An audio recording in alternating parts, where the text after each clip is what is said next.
very much, Eric. And again, apologies, Minister, I had to leave to go to another meeting, so I didn't hear all of your contribution. But it's great to have you at the committee so early on in its life. And we look forward to working along with you and with your department on a range of issues. Minister, just one issue I want to raise with you. I'm sure all the other issues have been covered. Is the whole area of further education.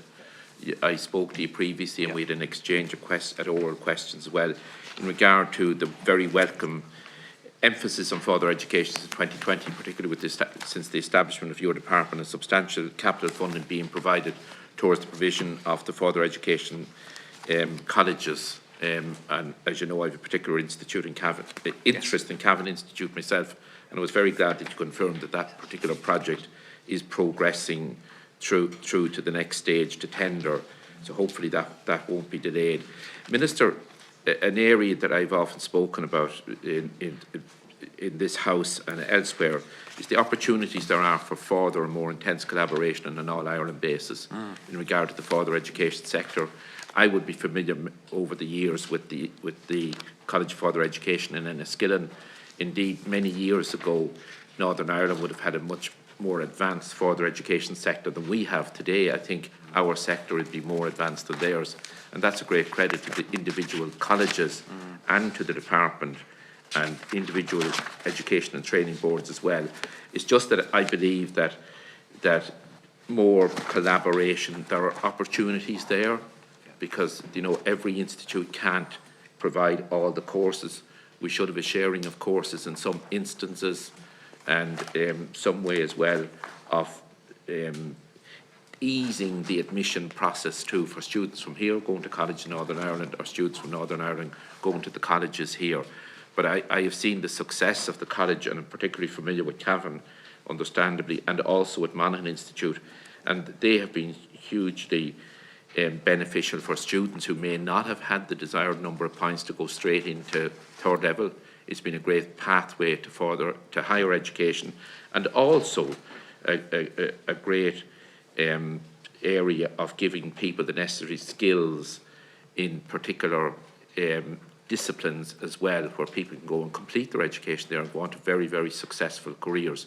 But it's an area that I'm very glad to see necessary and essential capital funding going into, to ensure that all of those colleges, such as Cavan, which has the need for additional accommodation because of the growth in enrolment over the years. So I look forward to that particular project being progressed, and the whole area again of all Ireland further education developments being brought on to a new level as well. So Minister, I wish you well in your work, and I'm sure we'll have plenty of engagement with you at this committee. Thank you. Minister. Yeah, thank you very much, Deputy. And I know you're interested in the Straight Island and the border regions of Cavan in particular as well, very much so. And I suppose the Shared Island Fund, as you know, so I know you're an active member of the Good Friday Committee as well, has a €1 billion budget now going forward. There is an intention to develop an all-Ireland apprenticeship strategy as part of that, and I completely agree. And I visited, I was in Belfast not so long ago, I was in Queens and a few other education centres, and I think there's an opportunity, huge opportunity for cross-border collaboration, and some of the Shared Island funding I think could be smartly targeted in some of those initiatives. I suppose the other, maybe more in the higher education space, but there are also mobility supports for students to go both directions across the border. So traditionally, say when I was in college, I remember many northern students who had been in attendance in Dublin colleges, and that seemed to fall away a little bit in recent years. One of the reasons for that is because the northern education system uses the A levels as opposed to the Leaving Cert, and for some of the high points courses, even if you got straight A's in your A levels, you didn't get 600. You effectively got 570 or 560 or whatever it was.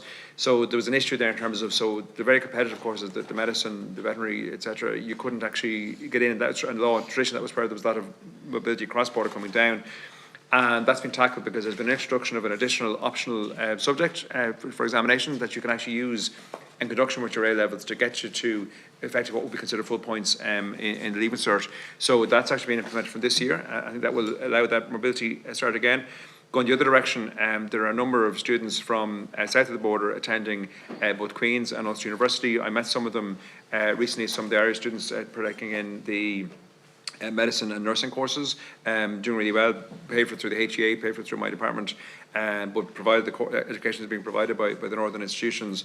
There's issues with the cap, so you're probably familiar with in terms of Northern Ireland. There's a cap in terms of Northern Ireland students reach a point where they're capped out due to the UK budgetary system, which is obviously outside of our control. But I think probably everybody would agree it's not a particularly desirable situation, but that's what they have there.